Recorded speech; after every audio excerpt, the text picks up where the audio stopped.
시청자 여러분, 안녕하십니까? 여러분의 경제학 통찰력을 길러주는 경제아카데미입니다. 지금부터 오늘의 경제아카데미 방송을 시작하겠습니다.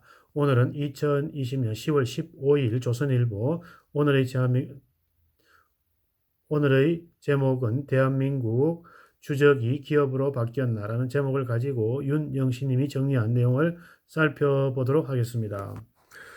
4.15 총선 이후 민주당 의원들이 발의한 기업 규제 법안이 300여 건이 육박합니다. 치명적인 독소 조항을 품고 있는 법안들이 하도 많아 대한정부의 주적이 북한에서 기업으로 옮겨간 듯 할 정도로 착각이 들 정도입니다. 민주당에서 쏟아지는 법률안은 속을 들여다보면 결국 기업에서 소수를 때려 지지층을 결집시켜 배고프거나 배 아픈 다수의 환심을 사겠다는 셈법이 깔려 있습니다. 기업 대 근로자, 대주주 대 소주주, 대기업 대 중소협력업체, 대기업과 소비자로 갈라치기를 해놓고 소수의 세력을 배령으로 내모는 내용으로 담고 있습니다. 소수 쪽은 무엇을 잘못했는지도 모르고 얻어맞습니다. 굳이 죄를 찾는다면 그들의 표가 소수라는 것뿐입니다. 지난주 이낙연 민주당 대표가 반기업의 결정판이라는 기업규제 3법의 문제로 경총을 방문하였습니다. 원내대표나 대변인이 마이크를 잡고 3법 그대로 간다고 발표하면 그만인데 당대표가 직접 기업을 찾아가서 설명하는 격식을 차렸습니다. 그래서 혹시 개선안이 나오는 것 아니냐는 기대도 있었습니다. 그런데 이 대표는 3법을 늦출 수 없다고 단언하였습니다.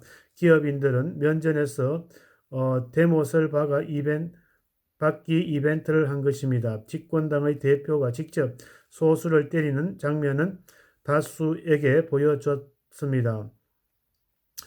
대기업의 이익을 협력업체들이 강제로 배분하는 이익공유제, 1개월도 일하는 근로자에게 퇴직금을 준다는 제도, 대형 매장과 전통 시골 상권 거리를 1에서 20m로 늘리자는 법안이 모두 다수표를 얻기 위한 소수 때리기입니다. 기업에서도 괴물과 같은 이런 법안들이 줄줄이 국회로 빠져나오는 기세입니다.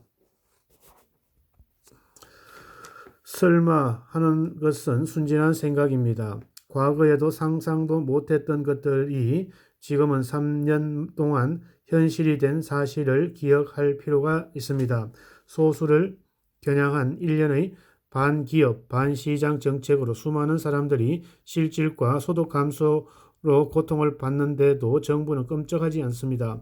도리어 소수를 더 옥죄이고 세금을 무차별로 살포해 다수를 권력의 편으로 끌어들이는 반전을 보여줬습니다. 이것이 여당의 총선 압승을 이어졌고 그 후 소수 때리기는 더 심해졌습니다. 온갖 법 규제를 고쳐 기업인들이 감옥을 넣을 수 있는 조항들 2,600개가 불어났습니다.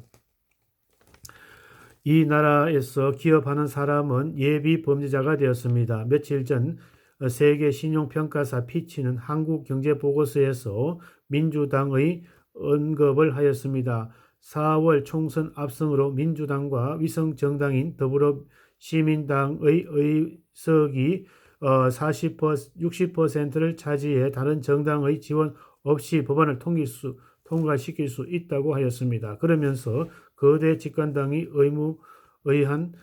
무리한 재정 적자 확대를 우려했습니다. 이미 한국의 국가 부채무 비율은 피치가 경고한 46%에 접근하고 있습니다. 이 선을 넘으면 국가가 신용등급 강등 위기를 맞습니다. 민주당은 대형 악재가 아닐 수 없습니다. 이런 상황을 피하면서 다수의 환심을 사는 재정 퍼붓기를 계속하는 방법은 딱 하나입니다. 엄청난 세금을 내는 소수에게 세금을 더 많이 걷는 것입니다. 지금 정부는 기업의 보유 소득 과세 3억 원 대주주 양도세까지 만지작거리고 있습니다. 또 다른 정세도 궁리하고 있을 것입니다. 박근혜 정부 때에 오름세를 탔던 경제 성장률이 문재인 정부 3년 내내 내리 하락세입니다. 올해는 마이너스 성장이 확실합니다. 우리 경제가 경쟁력을 키우면서 노동개혁과 규제 혁신이 필수인데 이마저도 외면하고 있습니다. 다수가 반대하기 때문입니다. 지금 위기 역시 과거 위기 때처럼 기업이 돌파할 수밖에 없습니다. 그런데 문제는 기업을 그런 존재로 여기지 않습니다. 그저 적폐몰이 대상 세금 자판기로 이용할 뿐입니다. 소수에게 관용은 결코 없을 것입니다. 오늘은 대한민국의 주적이 기업으로 바뀌었나라는 제목을 가지고 살펴보았습니다. 소수 때려 다수 한심 사는 기업 규제 법안 본물, 기업 보유소득 과세는 추진, 관용은 없을 것이다 라는 내용을 가지고 윤영신님이 정리한 대한민국의 주적 기업으로 바뀌었나라는 제목을 가지고 살펴보았습니다. 오늘의 정보가 여러분의 발전에 도움이 되기를 기원합니다. 우리 경제아카데미 TV는 당신의 성공과 행복을 응원합니다. 지금까지 시청해주신 시청자 여러분 감사합니다.